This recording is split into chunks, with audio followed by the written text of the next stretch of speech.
Hello and welcome to the Discover channel. Today, let me show you guys what's on a 20-year-old motherboard.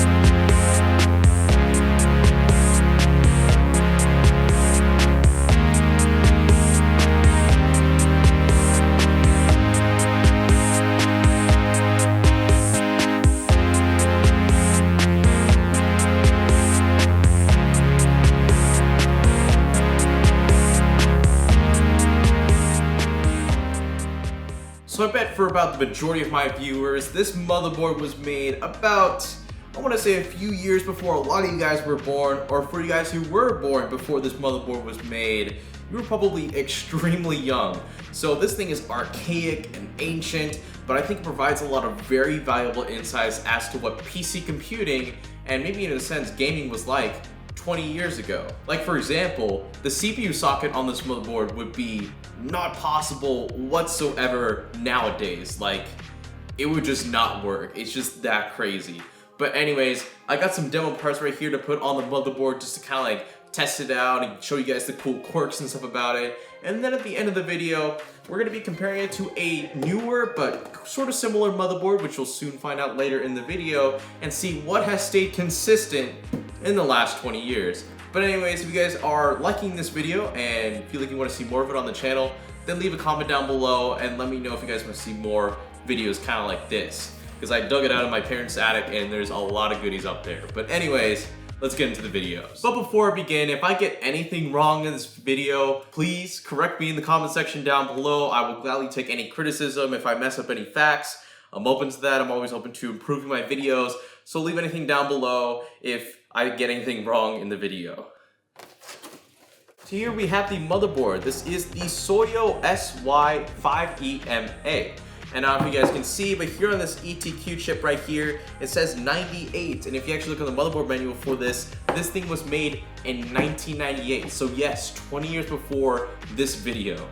To put this into perspective, this motherboard is just about as old as I am, which is crazy to think about, but it's actually in pretty nice condition from the looks of it. But let's go ahead and start with the interesting quirks and features on this motherboard. So the first thing, as you can see, is the socket. And like I said, if this socket were made today, it would be literally impossible. What do I mean by that? This thing can support not only AMD and Intel processors, but it can also support Cyrix processors, which is a entirely other brand, which I'm sure none of you guys know ever existed. But anyways, I got a demo CPU on here, and just to kind of like go over the supported CPUs that are on this motherboard, just for how crazy it was back in the day. This thing supported the Intel Pentium P54C and P55 series CPUs, going from 100 megahertz all the way to an astounding 233 megahertz. And it also could support the AMD K5 and K6 series CPUs, which in this case, demoing the motherboard, we have an old AMD K6 version 2, which can run at 300 megahertz. So some pretty baller speeds compared to what we have today. But one cool thing to see is that despite being a 20-year-old motherboard, this thing has a similar locking mechanism to what you find in most Ryzen CPUs. So you just put it in, clamp it down, and bam, there you go. But now, since this thing can support multiple different brands of CPUs, how do you get the right CPU wattage?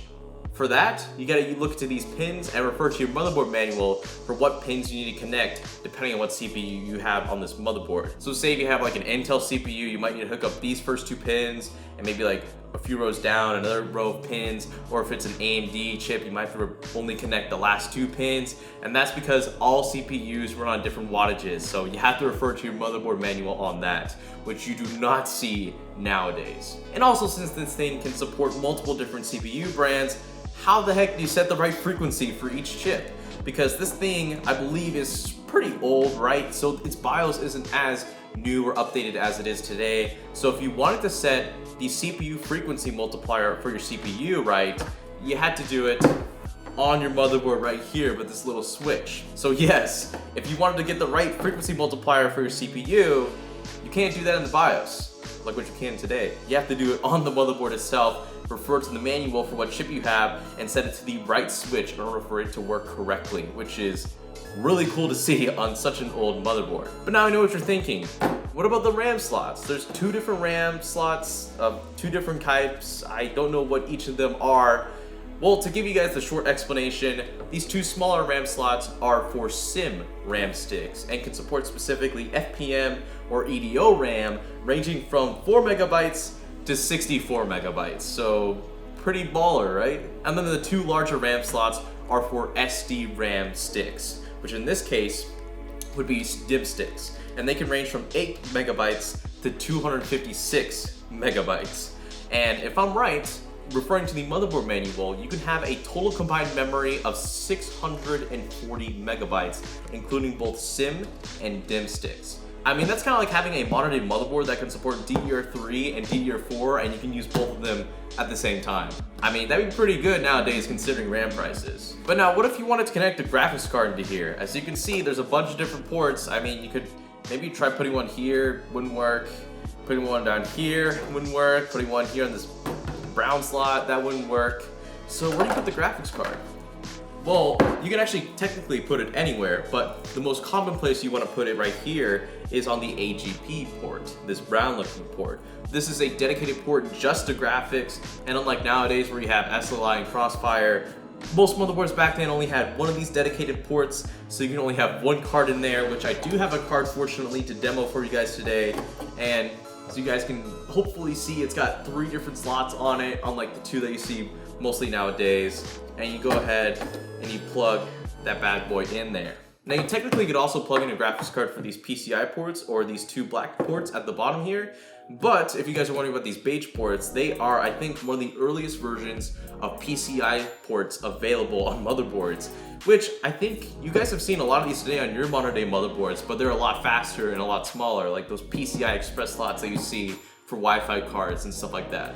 So back then you'd use these slots for, say, like an expansion port for your USB ports, or maybe like a sound card or something like that. So kind of like expansion ports, but like for 1990s technology. But now, this is the really interesting part. What are these 2 cryptic looking slots here on the bottom, and why are they shoved all the way at the bottom? Like, they're out of line, they're huge. What's the purpose of them? So these, my friends, are called ISA slots, or industry standard architecture. And these were introduced all the way back in 1981. So not only is there 90s technology on this motherboard, but it can support all the way back to like 80s expansion cards on these 2 big black slots. So, I mean, just crazy if you think about it, because they're ginormous. And actually, if you look at some older motherboards from like the early 90s and late 80s, they're full of these ISA slots. So they were common 10 years before this motherboard, but this thing was made in 1998. It's like having a modern day motherboard, like what we have right here, having support for one of these ancient AGP slots, even though it's totally irrelevant. I mean, that's what I like to think of it, because this thing was made in 1981. It's really old. And finally, what if you wanted to plug in a hard drive? Where would you do that? There's no SATA ports on here. For that, you'd refer to one of these IDE ports, which fortunately there's only 2 of them on here, which nowadays you can find like 6 SATA ports on a budget motherboard. There's only 2 right here, and right next to these 2 IDE slots is a floppy drive port, which actually I do have a cable for. And I mean, you just kind of plug it in like normal. So we've looked at the interesting features about this motherboard, but how does it stack up to a modern day motherboard? For that, we're going to be comparing it to this Micro ATX ASRock AB350 motherboard. And we're going to see what has stayed the same in the last 20 years. So the first and I think most surprising thing to see is that the CPU locking mechanism, at least for AMD boards, has stayed consistent. It's the same sort of, you lift up the switch, you place it in the processor, and you just put it back down. Now obviously this only applies for AMD CPUs since the pins are on the CPU itself and there's no pins on the board, whereas Intel is the complete opposite. So fortunately this only applies to one CPU manufacturer, but that is kind of a cool thing to see. And another good warm thing to see is that this 20-year-old motherboard still supports USB ports, which is nice because this thing also does too.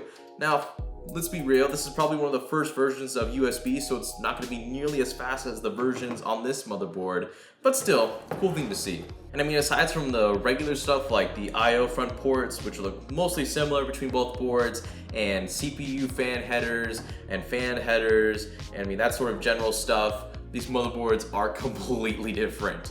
The RAM's totally different, the expansion slots are totally different, even the power's different. Here there's a 20-pin connector, and here there's a 24-pin connector. And since this thing can support multiple CPUs, it has to have its own special CPU power connector, whereas this is just for Ryzen CPUs, so it already knows what wattage it needs. But anyways, that is what's on a 20-year-old motherboard and how it stacks up to a modern day motherboard from today's age. So I hope you guys enjoyed this video, and for you guys who have made it this far, I'm glad you have, because I have a little treat for you guys. If you guys look in the description down below, I have a link to my Discord server where you can join and get instant tech support on any problems you're having with your computer, or you can ask for PC part recommendations on your next upcoming build and that sort of stuff. And we're even going to be having a game night where you can play with me and other members on the server on GTA, PUBG, CSGO, Gary's Mod, you name it. We have it. So be sure to join that if you are interested, and that is in the description down below. And make sure to read the rules, because that's how you join. But anyways, thank you guys so much for watching this video. Be sure to like, favorite, subscribe, and all that. And this is the Scatable channel, signing out.